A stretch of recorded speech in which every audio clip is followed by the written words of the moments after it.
Ravi de vous retrouver dans cette édition du Journal Parlé. Mesdames, Messieurs, bonjour. Voici les grandes articulations. Les producteurs et productrices maraîchers de la commune de Malanville ont bénéficié d'un appui en matériel et équipement agricole hier jeudi 10 juillet 2025. La cérémonie de remise a eu lieu à l'esplanade de la cellule communale de l'ATDA à Bodjekali. Les détails sont à suivre dans le développement. Dans ce journal parlé, nous nous intéressons à l'agroécologie pour dire que l'utilisation abusive des engrais chimiques est un facteur plutôt de dégradation des sols. À cet effet, nous avons pris l'avis de quelques experts. Tout de suite, vous les suivrez. Et puis, dans le Koufo, il se tient à Diakotomé depuis hier la première conférence des préfets au titre de l'année 2025. La cérémonie d'ouverture de cette rencontre administrative s'est déroulée en présence du ministre de l'Intérieur et de la Sécurité publique, Alassane Seydou, et celui de la décentralisation, puis de la gouvernance locale, Raphaël Akoteyon. Restez de notre pour en savoir davantage.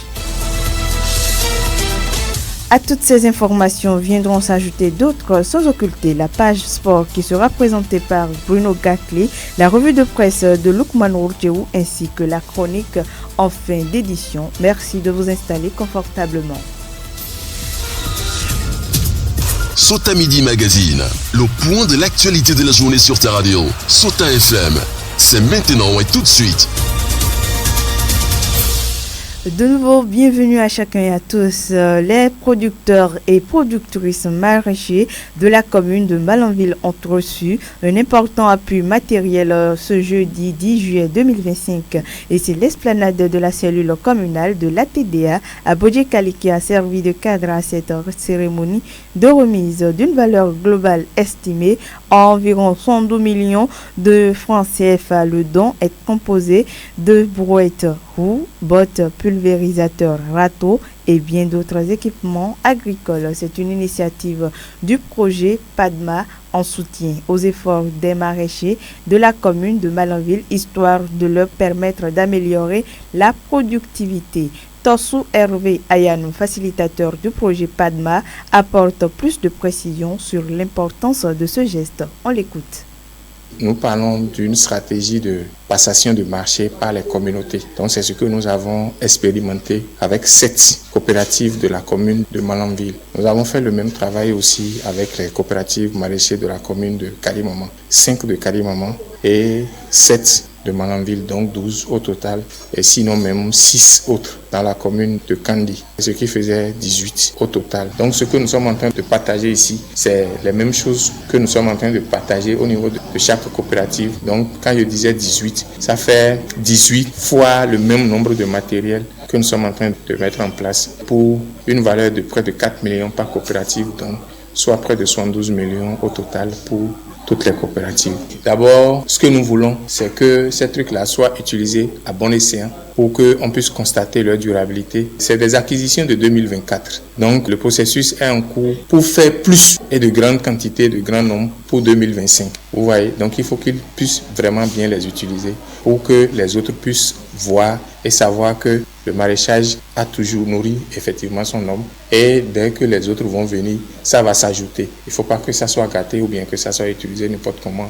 Qu'on ne vienne pas pour faire des vérifications et qu'on nous dise que ça a été vendu ou des trucs du genre. Il faut que les producteurs puissent vraiment l'utiliser.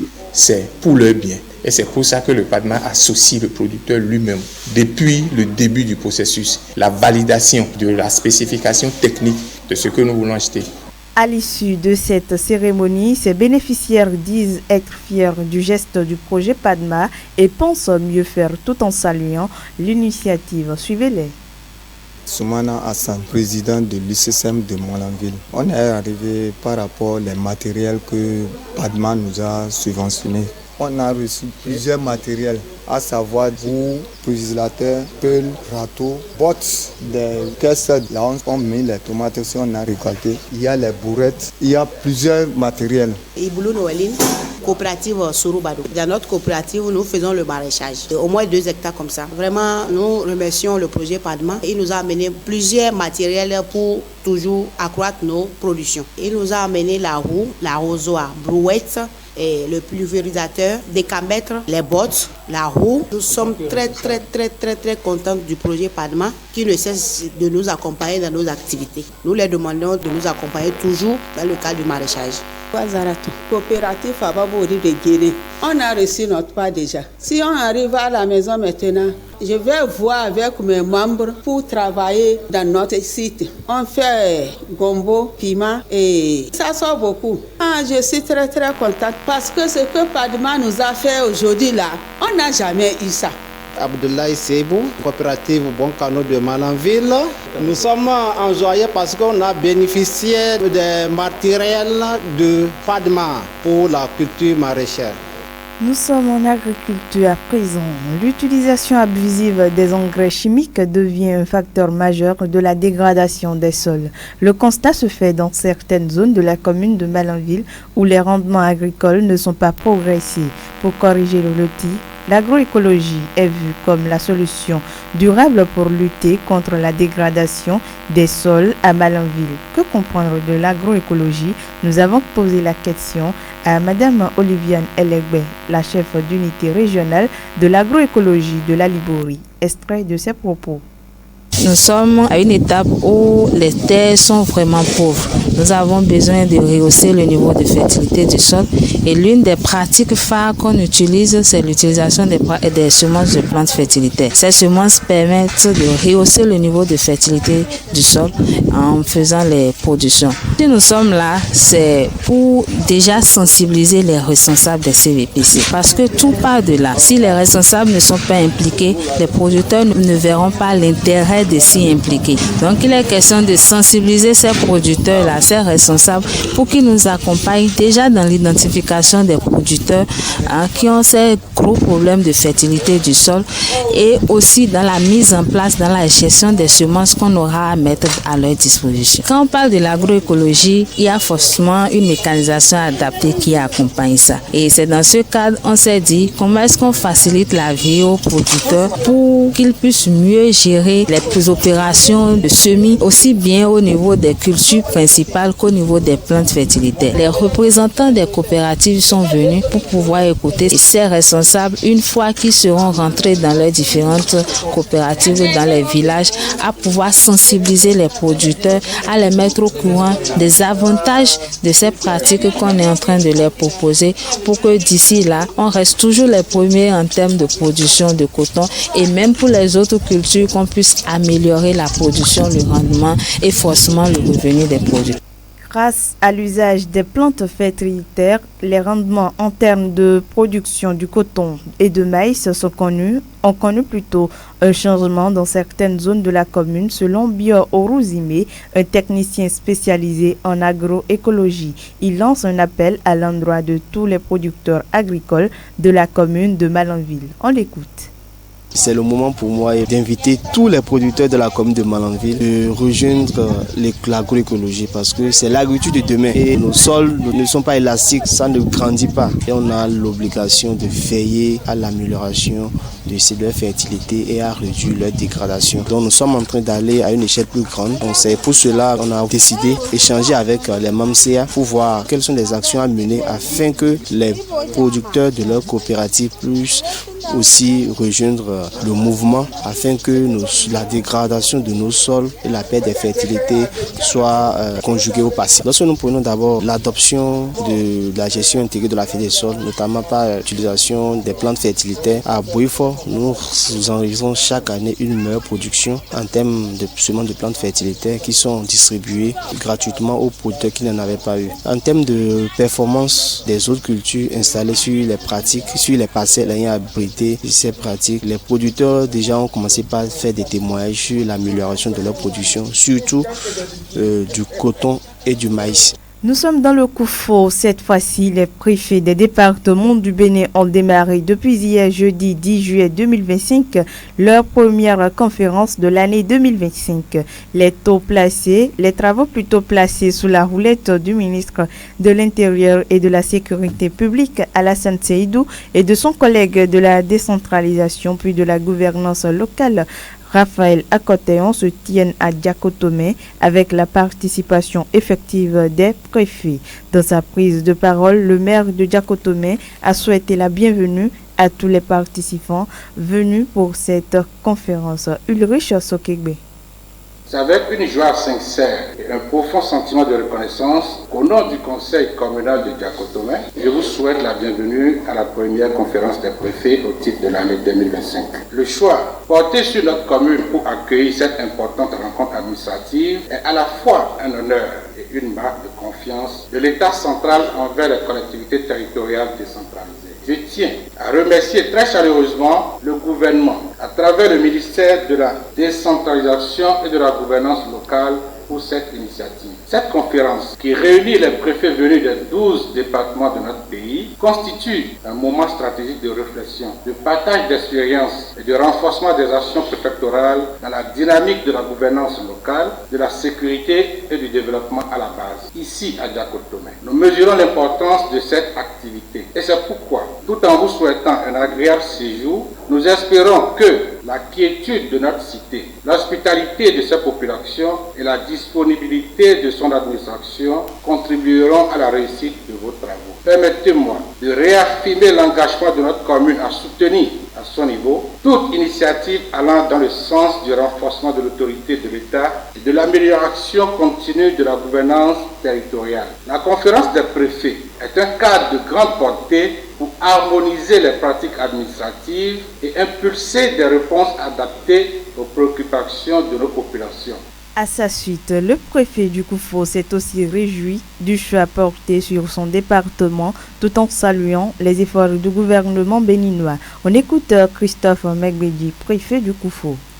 Je voudrais aussi vivement témoigner ma profonde gratitude à vous, messieurs les ministres, et à vos cabinets respectifs pour avoir choisi d'organiser la première conférence des préfets pour le compte de l'année 2025 dans ma juridiction administrative. Après l'expérience de juillet 2018, que mon département avait abrité avec joie, le gouvernement de son Excellence, le président Patrice Talon, à travers vous, bien évidemment, revient cette fois-ci pour tenir la première conférence des préfets de l'année 2025 dans le Koufo. Nous en sommes fiers et nous vous disons infiniment merci. À cette belle occasion, il me plaît de rappeler que les présentes assises se tiennent au lendemain des examens de fin d'année. Comme les années précédentes, les activités pédagogiques de cette année académique se sont bien déroulées dans le calme total, avec le soutien déterminant du gouvernement et de son chef, le président Patrice Talon. Nos enfants, élèves bien évidemment, bien encadrés par les enseignants, que je salue au passage,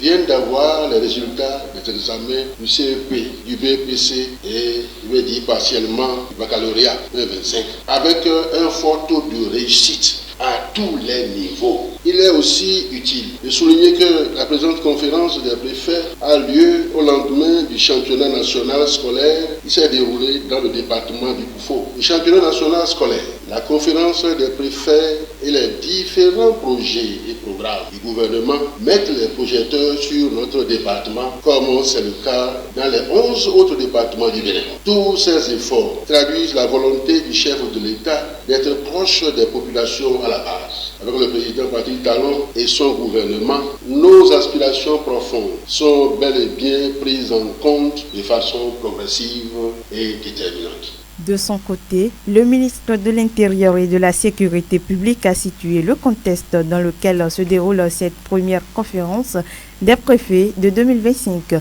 Alassane Seydou se veut plus précis.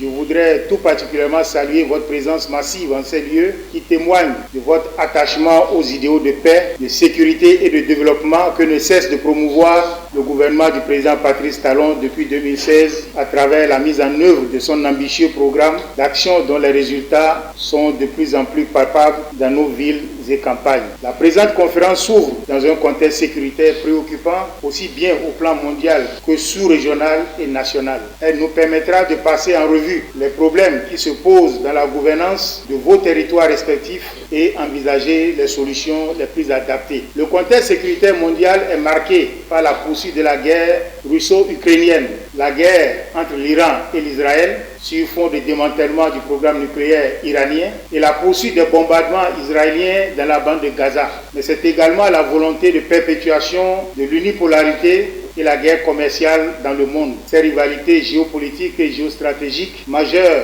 ne sont pas sans conséquences sur le fonctionnement de nos États et la sécurité du continent africain. Au plan continental, la signature de l'accord de paix historique entre la République démocratique du Congo et le Rwanda constitue le fait majeur en matière de sécurité. À l'échelle sous-régionale, la sortie actée des 3 pays de l'AES de la CEDEAO le 29 janvier 2025, la pression exercée par les groupes armés terroristes dans plusieurs pays aussi bien sahéliens que côtiers et le nombre croissant de personnes déplacées sont autant de sujets de préoccupation. Au plan national, plusieurs attaques barbares ont été perpétrées contre les positions des forces armées béninoises, des unités de la police républicaine et des postes de douane dans certaines localités de la partie septentrionale du pays depuis le début de cette année. Présent à cette occasion, le ministre de la décentralisation et de la gouvernance locale s'est montré reconnaissant au gouvernement pour ses actions de développement. Raphaël Akoteyon, qu'on écoute. Rien de plus noble que la reconnaissance. C'est pourquoi je ne cesserai jamais de remercier mon collègue et aîné, Monsieur le ministre de l'Intérieur et de la Sécurité publique, pour sa constante disponibilité à toujours conduire avec moi les travaux des conférences de préfets. Il sied de rappeler que la conférence des préfets est un creuset d'échange par excellence entre les animateurs des administrations centrales et préfectorales sur le fonctionnement des départements, mais aussi sur les avancées du processus de décentralisation et de déconcentration. La dynamique imprimée par le président de la République depuis quelques années, en vue de bâtir les conditions du développement durable de notre pays, appelle que l'administration territoriale soit au rendez-vous des défis. Ainsi, cette première conférence des préfets de l'année 2025 sera pour nous l'occasion de recenser, entre autres, les goulots d'étranglement de nos administrations déconcentrées et décentralisées et d'envisager les moyens de les lever ou de les supprimer. J'apprécierai donc qu'au cours de nos travaux, des réflexions approfondies aillent dans le sens de la consolidation de la réforme structurelle du secteur de la décentralisation en cours d'implémentation dans notre pays et de la promotion de la bonne gouvernance locale. Les défis dans le secteur de la décentralisation et de la gouvernance locale sont encore nombreux. Rappelons que la première conférence des préfets au titre de l'année 2025 prend fin plus tôt ce jour 11 juillet 2025. Mesdames, Messieurs, nous allons prendre une courte pause. Le sport dans son ensemble et avec toutes les disciplines, c'est sur Sota FM, la meilleure pour les informations sportives d'ici et d'ailleurs. Bruno Gakli, bonjour. Bonjour Dorcas Oreksha, bonjour aux amis du Curon. Nous sommes en passeport football avec vous, Bruno Gakli, et nous parlons du classement FIFA juillet 2025. Et vous nous dites que le Bénin recule au niveau mondial et stagne en Afrique. Ah oui, c'est justement cela. La Fédération internationale de football, l'association FIFA, a publié hier jeudi 10 juillet de l'an 2025 la mise à jour de son calendrier mondial masculin des nations. Ceci à la suite de la trêve internationale de juin 2025 et de la fin de la Golf Cup. Le Bénin enregistre donc un recul, passe de la 95e à la 96e place mondiale par rapport à la deuxième, sinon dernière publication de décembre 2024. Cette baisse, j'allais dire, de rang intervient après la défaite des Guépards du Bénin face au Maroc 0 but contre 1 en match amical disputé le 9 juin 2025. Il s'agit du deuxième recul consécutif du Bénin entre leurs deux classements FIFA. Dans cette perspective, donc sur le plan continental, le Bénin conserve sa 21e place africaine sans changement par rapport justement au précédent classement. Le Maroc, toujours soldé leader africain, occupe donc la 12e place mondiale. Il est suivi du Sénégal, 18e mondial, et de l'Égypte, 34e. Le prochain donc classement d'Orcas Orisha FIFA est prévu pour le 18 septembre prochain, donc cette année le 18 septembre 2025. C'est tout pour ce qu'on peut glaner comme information sportive. Merci à vous Bruno Gakli. Derrière vous, nous installons la revue de presse de Lukman Wouroutiou. Suivez la revue de presse sur Souta FM. Amis de la plume et du papier, mesdames, messieurs, bonjour. Dans l'actualité ce vendredi, démarrons avec le chapitre politique. D'entre certains journaux dont la boussole et le pays émergent s'intéressent aux démissions en cascade au sein de l'Union progressiste Le Renouveau. C'est un séisme politique à Banikwara, titrant une la boussole, ceci en référence à la démission de Tama Élise Suzanne de l'UPR. Après cette démission surprise de l'Union progressiste Le Renouveau, la chef de l'arrondissement central de Banikwara semble se rapprocher, suppute le Canada, du parti Les Démocrates. Le journal analyse que politiquement, c'est une décision marquante, mais risquée au plan juridique. En effet, explique le quotidien, la loi sur la décentralisation au Bénin est claire. Les maires et les adjoints sont issus du parti majoritaire au sein du conseil communal. Or, le poste de chef d'arrondissement est considéré comme un poste équivalent à celui d'adjoint au maire. Et donc, pour mon confrère, ce revirement pourrait lui coûter sa place dans l'exécutif communal malgré son influence locale reconnue. Mais une chose est sûre, ce départ fragilise l'ancrage local de l'Union progressiste Le Renouveau dans la deuxième circonscription électorale et confirme aux yeux de mon confrère l'offensive stratégique du parti Les Démocrates.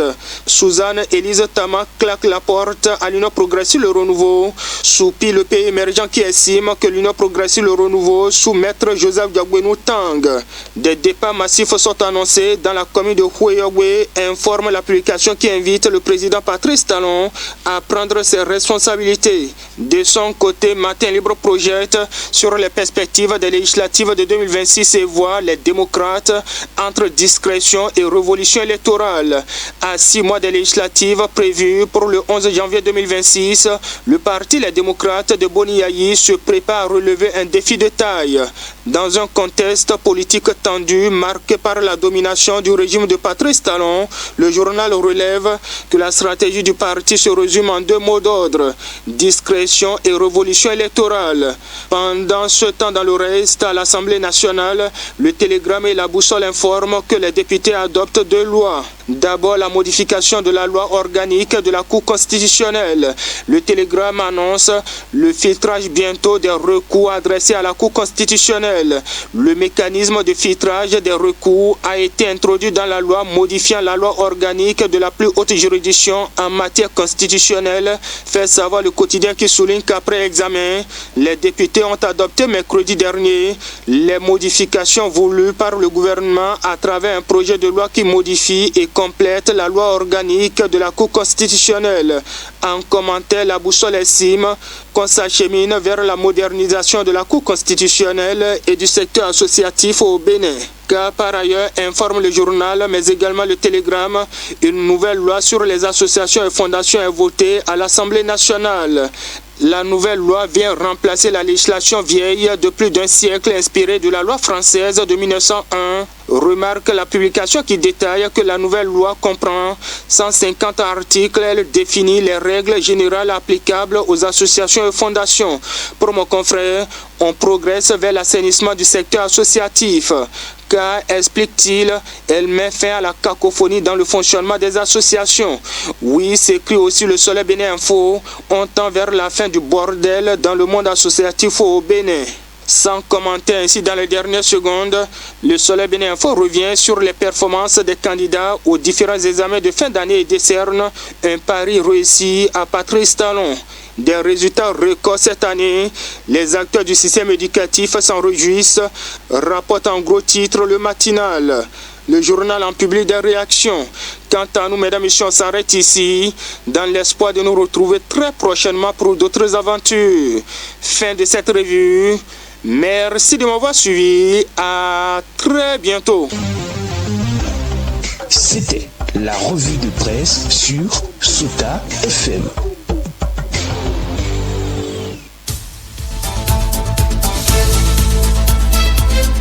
Ainsi se referme cette randonnée informative. Merci pour votre attention, mesdames et messieurs. À la présentation, je suis Dorcas Orisha. J'ai bénéficié de l'appui technique de Aboubakar Doko. Suivez tout juste après moi la chronique de Alassane Sanibio. Bon après-midi à chacun et à tous. C'était Sota Midi Magazine, le rendez-vous informatif de la mi-journée sur Sota FM, la radio de l'espoir. Merci pour votre fidélité. Suivez la chronique en français facile sur Sota FM.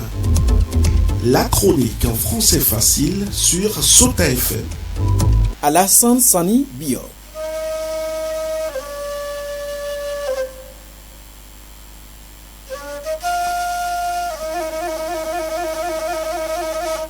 Le dehors ne gère pas la vie en couple.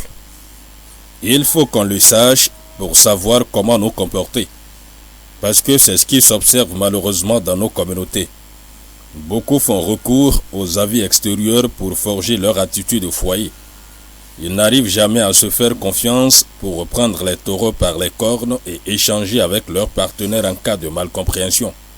Ils oublient toujours qu'ils étaient deux à discuter pour la première fois de leur relation, de leur amour. Ce qui fait qu'ils ont cette facilité ou cette faiblesse de toujours consulter leurs amis ou leurs parents dans n'importe quelle situation. Même s'il s'agit d'un acte qu'ils veulent poser dans l'intérieur de leur couple, leur première source d'inspiration, c'est les autres, avant que leur partenaire ne soit informé.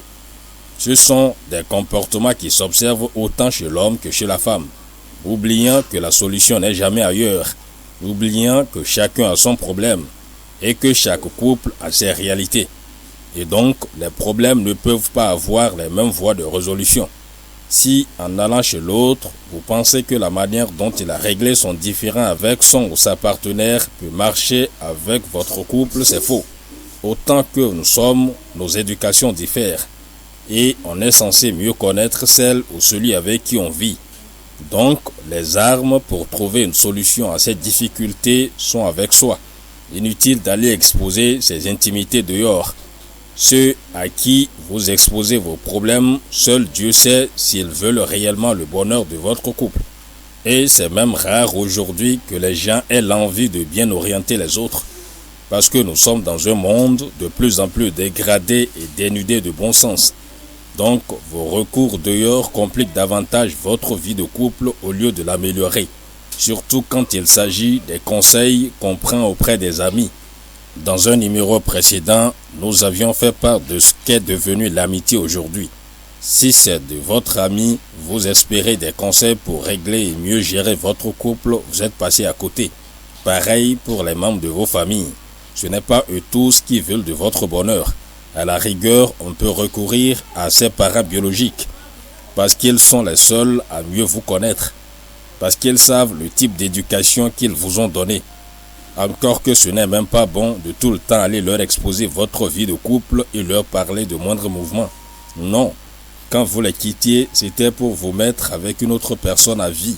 Cette personne devient tout pour vous et vice-versa, parce que vous êtes les seuls à forger votre destin. Si vous attendez les autres pour vous bâtir, vous passez à côté. Si vous êtes dans cette posture, évaluez vos actes dans ce sens. Est-ce que vous avez pu résoudre durablement un problème grâce aux interventions extérieures? Je ne pense pas. Alors que si vous faites violence sur vous-même, vous vous asseyez à chaque difficulté ou mésentente, vous discutez, dialoguez, vous allez trouver la solution définitive à ce qui vous perturbe. C'est parce que dans nos couples, nous refusons de nous éduquer nous-mêmes. Nous ne nous faisons pas confiance, d'abord individuellement et après collectivement. Alors que des problèmes, il doit en avoir. Il faut juste savoir les dominer. Si vous faites l'effort de gérer 1, 2 ou 3 fois vos difficultés majeures sans recourir à une personne extérieure, vous verrez que tout le monde dira que votre couple est parfait. Parce que vous allez prendre l'habitude de vous suffire. Citoyens de la République, c'est tout pour aujourd'hui. On se reprend très prochainement.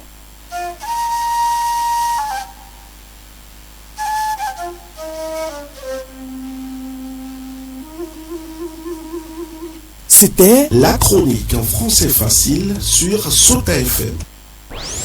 Dans la Liborie, la différence